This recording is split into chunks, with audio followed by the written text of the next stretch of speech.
Cabildeo presenta Informe Especial con Amalia Pando. Muy buenos días. Venezuela.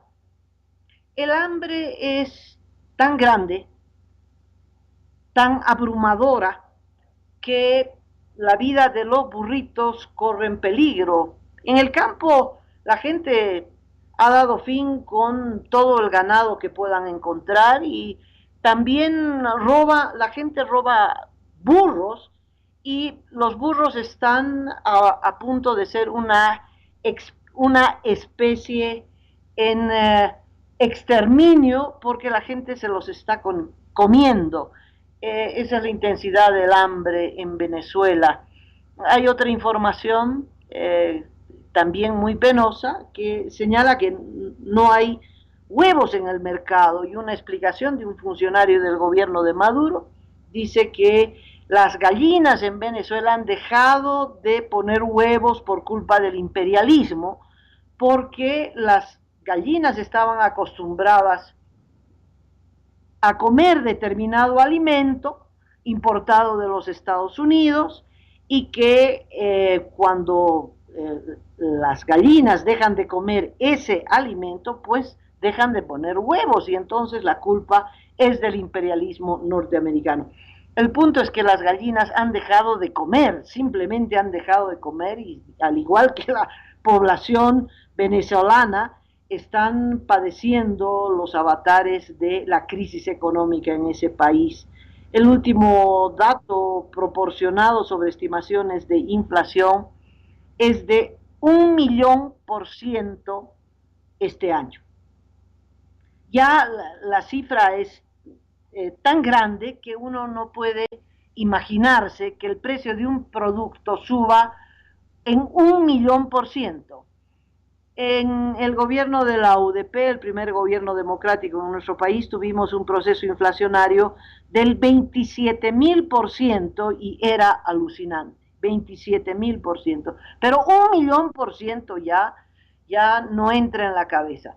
Por cierto, es la inflación más grande del mundo, superior inclusive a las zonas que están padeciendo guerras como Siria, por ejemplo. La inflación en Siria no llega al porcentaje de Venezuela. Bueno, y mientras esto ocurre, crisis alimentaria, desesperación porque no hay medicamentos, no hay alimentos, hay colas, no hay agua, no hay gasolina, en fin, ya es realmente una zona de desastre.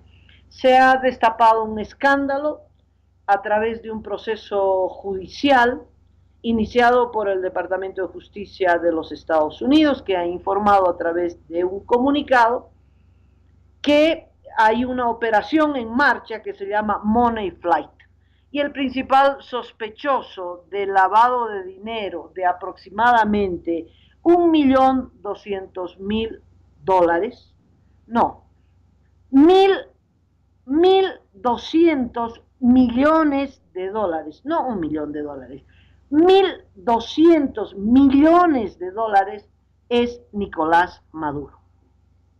Bueno, le cuento de qué se trata esta investigación. Hay 8 acusados formalmente, entre ellos 3 sobrinos no sobrinos, hijastros de Maduro, hijos de la primera dama o la mujer de Nicolás Maduro, Cilia Flores. 3 hijos, no sobrinos.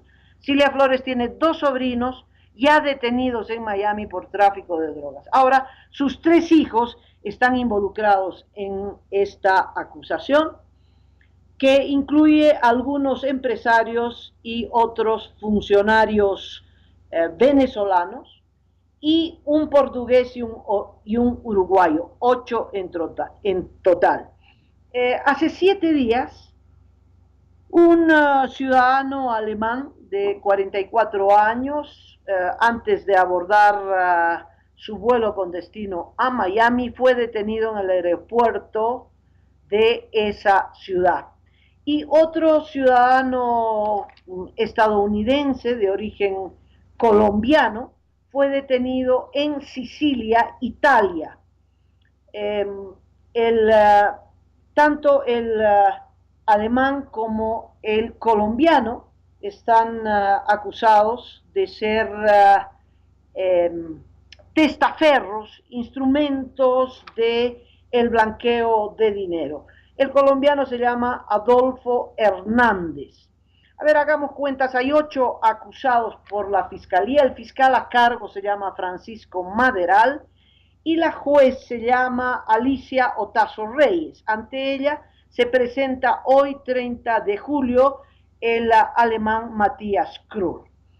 ¿De qué se trata? Se trata de que salió mucho dinero, 1.200 millones de dólares de Venezuela, en un saqueo a la empresa estatal de petróleo PDVSA, que está languideciendo, cuya producción ha bajado a la mitad.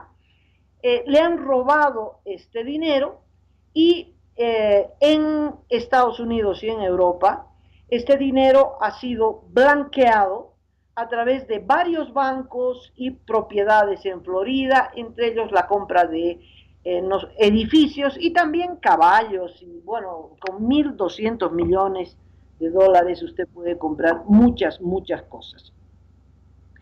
¿Qué hacía Matías Krull, el alemán?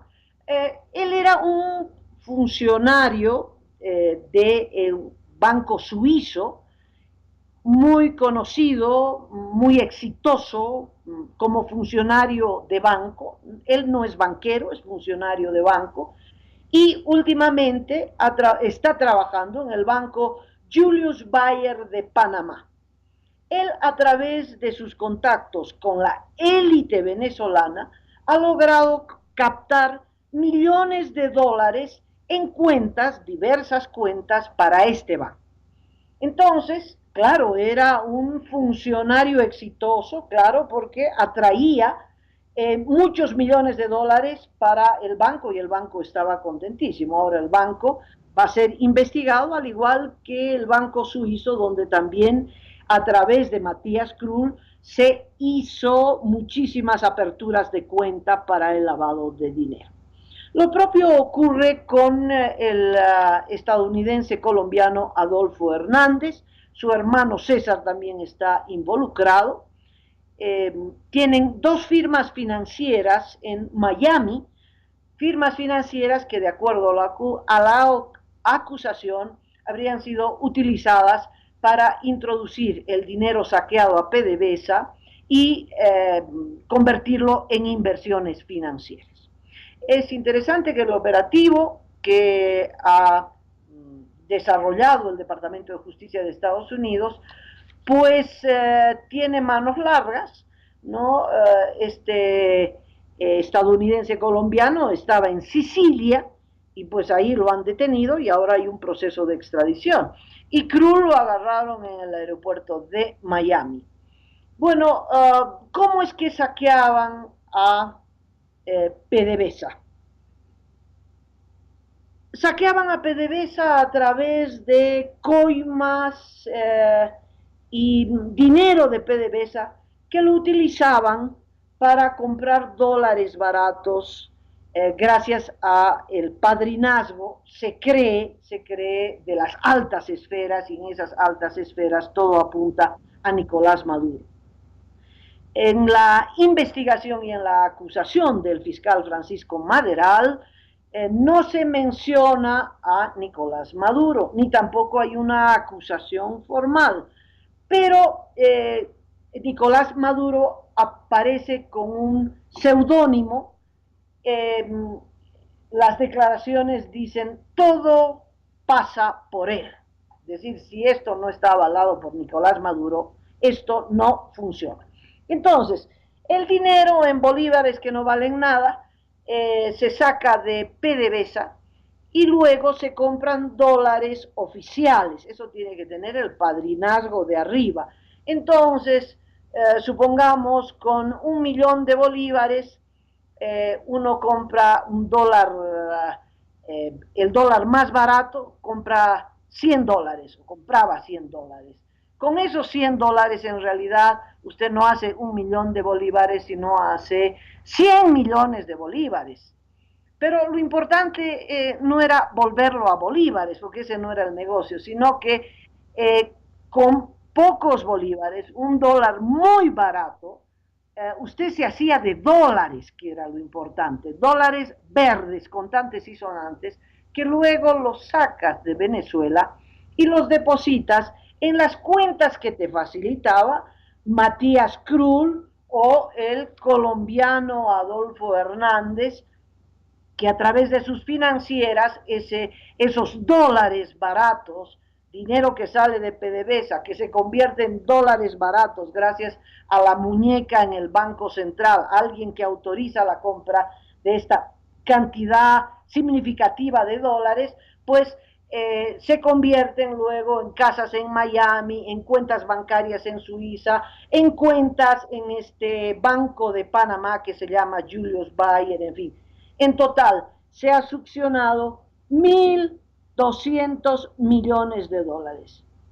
Cuando muchos se preguntan cómo es posible que un país tan rico como Venezuela esté en la miseria más absoluta, pues la respuesta es muy fácil, es que se robaron todo, se robaron el país entero. Y esta es una prueba de aquello.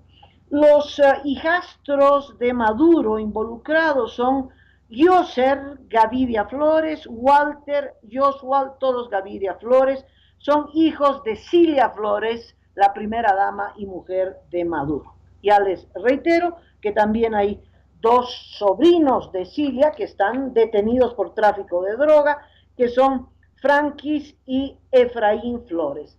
También, no en esta investigación, pero en otra paralela, el hijo de Maduro está también investigado por lavado de dinero, Nicolás Maduro Guerra, a través de un pariente, un sobrino de Cilia Flores, que era alto funcionario de PDVSA, administrador de las finanzas de PDVSA, sancionado también por el Tesoro de los Estados Unidos, y se cree que también sacaron millones de dólares. Pero este es el mecanismo, la utilización de los mecanismos del Estado para el enriquecimiento privado. No hay mayor proceso de privatización que este que estamos viendo en Venezuela. Cómo las empresas estatales, cómo los mecanismos estatales, la utilización de la muñeca política al servicio de del enriquecimiento ilícito y privado, ¿no? En esta historia de esta investigación y la operación Money Fight, es importante un personaje que es otro de los 8 implicados, que se llama Alejandro Andrade. Alejandro Andrade ha sido guardaespaldas de Hugo Chávez y entre los años 2007 y 2010 ha sido tesorero nacional. Y Alejandro Andrade, después de ser guardaespaldas y amigo personal de Hugo Chávez, pues se fue a los Estados Unidos y allá realizó una inversión en bienes raíces, en fin, y esto es lo que le levantó sospechas. Alejandro Andrade fue detenido y él ha decidido confesar para atenuar la propia pena que va a recibir. Y es el que está cantando en do mayor. Alejandro Andrade, de acuerdo a la información de prensa que he podido recopilar, es el que ha mostrado al Departamento de los Estados Unidos, a la Fiscalía que está investigando cuáles son los mecanismos del asalto a PDVSA y el blanqueo de ese dinero obtenido a través del mecanismo de la compra de dólares baratos, que requiere inevitablemente un padrino político, y cómo han sacado este dinero a través de bancos, personajes, etcétera, etcétera. Y a raíz de la declaración de Alejandro Andrade es que están siendo detenidos estos personajes, hay 8, están los hijastros de Maduro y los otros personajes que solo esto puede ocurrir si es que al más alto nivel, es decir, el propio Nicolás Maduro, se da la bendición y se autoriza los mecanismos para este asalto millonario a las finanzas de PDVSA. Hoy se presenta Krull ante la juez y esperemos, bueno, cuál será el resultado de su declaración, si él decide acogerse también al perdonazo y declarar y mostrar quiénes son los verdaderos dueños de las cuentas, etcétera, etcétera. La investigación puede apuntar hasta Nicolás Maduro, pero se informa también desde Estados Unidos que aunque la acusación pueda ser formal contra el dictador venezolano, difícilmente va a poder ser detenido, es decir, no habría posibilidad de que Estados Unidos, como alguna vez lo hizo en Panamá con Noriega, pues desembarquen marines para llevarse a Nicolás Maduro. Pero es evidente que si Maduro viaja, ¿verdad? Y hay una escala técnica, en fin, los agentes del FBI podrían detenerlo, ¿no? Tal como lo han hecho con estos dos importantes magnates. ¿Cuál es el otro venezolano involucrado? Se llama apellida Gorrión, es René Gorrión, es dueño de Globovisión, Raúl, perdón, no René, Raúl Gorrión, es dueño de Globovisión. Globovisión es un canal de televisión como aquí PAT, al servicio del régimen, y es un hombre recontra multimillonario, parte de esta boliburguesía que se vincula al régimen para hacer sus propios negocios, pero que terminan necesariamente sirviendo también a los negocios particulares de los funcionarios de la dictadura. Él está acusado formalmente, no está detenido.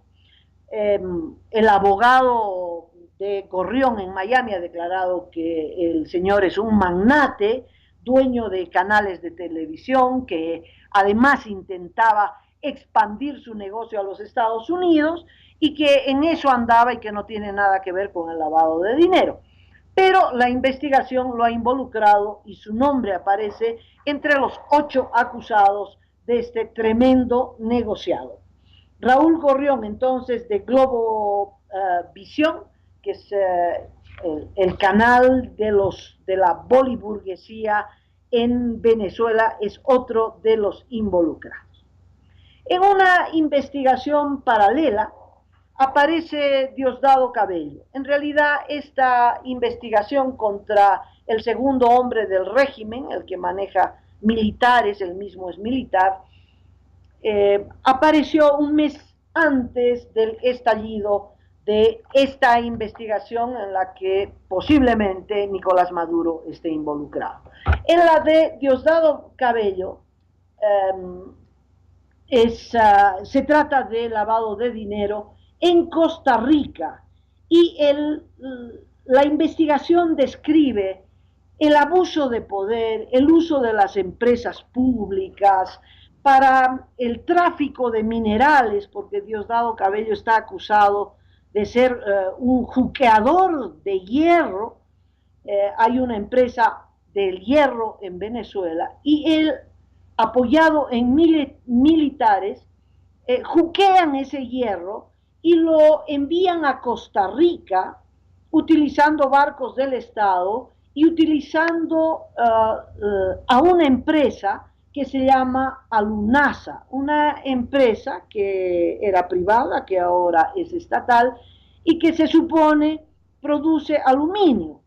Hay un último comunicado del gerente militar de Alunasa, porque está en manos de militares, que dice que por el abuso de algunas personas externas a Alunasa, las cuentas de esta empresa en Costa Rica han sido congeladas y que por lo tanto las exportaciones de Alunasa han quedado en la misma situación, es decir, en cero. Alunasa se va a pique, o ya se fue a pique, ya se estrelló. y el que llevó a esa situación, aunque ya andaba mal a Lunasa, es Diosdado Cabello. Alunasa tiene una sucursal en Costa Rica, en los puertos de Costa Rica, donde pues eh, son puertos libres, ¿no? Y entonces allí se llegan los barcos de Venezuela, desde allí parten hacia allá, mercados donde se vende el aluminio, etcétera. Bueno, el hecho habría ocurrido en el 2016, a finales de ese año, eh, utilizando militares. Se pide que funcionarios de Alunasa, esta empresa estatal de aluminio, lleven mineral y dinero a barcos con destino a Panamá. Se supone que la embarcación y el embarque era de Alunasa, es decir, esa es la fachada que pone Diosdado Cabello, el verdadero dinero del mineral juqueado, robado, y del dinero que estaban sacando para blanquearlo. Esto ha sido investigado, se cree que el lavado de dinero se hacía en Costa Rica y a través de otra empresa estatal, Benalum, también hay envíos de dinero hacia Rusia. La cosa es más grave en el caso de Diosdado Cabello porque en estos embarques se llevaba dinero para blanquear, ¿no? Droga y el mineral juqueado. Esto es lo que dice un comunicado del Departamento de Estado de los Estados Unidos. Entonces, hay dos investigaciones en paralelo, una contra Nicolás Maduro y otra con Diosdado Cabello. Al final de cuentas, conclusión, uno dice, ¿por qué ante tanto desastre económico, con un pueblo que ha decidido marcharse, miles y miles de venezolanos que han decidido dejar su patria para pasar vergüenzas, para pasar miserias, pero que se han ido al exterior para salvar el pellejo, salvar a los hijos del hambre, conseguir el medicamento que no hay en Venezuela, y los que se quedaron padeciendo las atrocidades más grandes que significa el hambre, barrios que no tienen luz, barrios que no tienen agua, no hay comida, no hay medicamentos. Bueno, ¿por qué no se van? ¿Por qué no se van? ¿Por qué no renuncian? Y lo propio podríamos decir de Nicaragua, ¿no? Las últimas informaciones de Nicaragua, por ejemplo, el gobierno está estimulando la toma de tierras de sus allegados, ¿no? Haciendas, campos que producen para la exportación, pues a cambio del apoyo de aquellos que ocupan esas tierras con la promesa de que se las van a dar a ellos. En Monimbó, que es una ciudad al lado de Masaya, indígena que ha sido atacada, masacrada, bueno, la gente no sale de sus casas a partir de las 6 de la tarde, es como si hubiera estado de sitio. Médicos despedidos en la calle, ¿sabe por qué los despidieron? Porque atendieron a jóvenes heridos por los paramilitares, había prohibición de atender a los, entre comillas, terroristas, los médicos los atendieron igual y los han despedido. En fin, Daniel Ortega dice que solo hay 195 muertos, solo 195 muertos, las cifras oficiales han pasado de los 400, y uno dice, ¿por qué no se van? ¿Por qué no renuncian? Porque presidentes renunciantes, pues, han habido muchos, ¿no? Desde, bueno, Carlos Mesa, que renunció, don Hernán Siles Suazo en nuestro país renunció, Carlos Andrés Pérez en Venezuela renunció, Abdala Bucarán en el Ecuador renunció, Fernando Lugo en Paraguay renunció. ¿Por qué estos no renuncian? Y cuando uno ve estas acusaciones, y ve que lo que está en juego son millones de dólares y la utilización de empresas estatales que a ellos no les importa mandar a pique, la cuestión es que salga su embarque de droga, dinero y mineral robado, y que eso es lo importante, y que la única forma de hacer esos negociados es con el amparo de las empresas estatales cuando ellos son el primer y segundo hombre del Estado, cuando hijos y sobrinos están involucrados en estos actos ilegales. Entonces uno la ve más clara. No piensan irse porque de irse van directo a prisión, del palacio a prisión. No es como la novela de Evo Morales, de Orinoca a Palacio. ¿Y de Palacio a dónde? Bueno, estos señores evidentemente, Daniel Ortega no solo porque también se ha enriquecido a manos llenas, ha abusado del poder para el enriquecimiento ilícito, pero por la matanza de 400 ciudadanos, y Nicolás Maduro también tiene 200 muertos en sus espaldas, pero sobre todo estos negociados, narcotráfico, lavado de dinero, abuso de poder, la utilización de los mecanismos del Estado para hacerse de millones de dólares cuando en Venezuela no hay un dólar para comprar medicamentos, etcétera, etcétera. ¡Ah! No se van porque el día que se vayan, no solo van a perder la riqueza acumulada, pero van a ir directamente a prisión. Entonces ellos tienen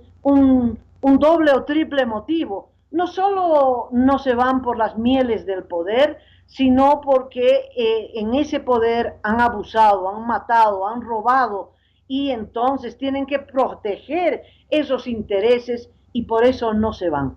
Tendrán que ser echados, inevitablemente echados por el propio pueblo, aunque esto ya ha costado la vida de muchos jóvenes, pero es evidente que son regímenes deteriorados en proyectos políticos y económicos fracasados, que son fantasmas o muertos vivientes, ¿no? Que aún languidecen en el poder tratando de salvar sus negocios, no de salvar ni a Venezuela ni a Nicaragua, sino de salvar sus negocios y salvar sus propios pellejos. Ya cuando toda la familia esté involucrada en estos negociados, cuando los guardaespaldas y los amigos más próximos para salvar sus propios pellejos son los que delatan y dicen cómo es que se hacen los negociados,